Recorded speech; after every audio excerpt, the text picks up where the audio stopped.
എവറസ്റ്റിന്റെ മുകളിൽ പോയിരുന്നിട്ട് ചെറിയ സ്വപ്നങ്ങൾ കാണുമ്പോൾ നിങ്ങൾ എന്റെ ജന്മനാളായ പാലക്കാട്ടുമലയിൽ ഇരുന്ന് സ്വപ്നം കാണുന്നതിനേക്കാൾ വലിയ സ്വപ്നങ്ങൾ കാണാൻ ശീലിച്ചിട്ടുണ്ടാവും.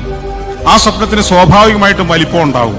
എന്നെ സ്വപ്നങ്ങൾ കാണാൻ പഠിപ്പിച്ചതൊക്കെ ഈ യാത്രകളാണ്. ഈ യാത്രകളിലൂടെ നമ്മളെപ്പോലെ 5.5 അടി പൊക്കവും എന്നേക്കാൾ തൂക്കവും കുറഞ്ഞ കൊച്ചു മനുഷ്യരാണ് ഈ അത്ഭുതങ്ങളെല്ലാം സൃഷ്ടിച്ചു വെച്ചിരിക്കുന്നത് എന്ന് തിരിച്ചറിയുമ്പോൾ എങ്കിൽ പിന്നെ എനിക്കും എന്തുകൊണ്ടായിക്കൂടാ എന്ന തോന്നൽ എനിക്ക് സ്വയം ഉണ്ടാവുന്നു.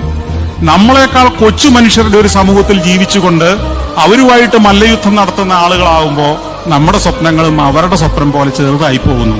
അതാണ് നമ്മൾ യാത്ര ചെയ്യാത്തവന് സംഭവിച്ചു പോകുന്നത്. നമ്മളെക്കാൾ ചെറുതായ മനുഷ്യരുമായി കലഹിച്ച് ജീവിച്ച് തീർക്കാതെ വലിയവരുടെ ലോകത്തേക്ക് നടന്നു ചെല്ല്.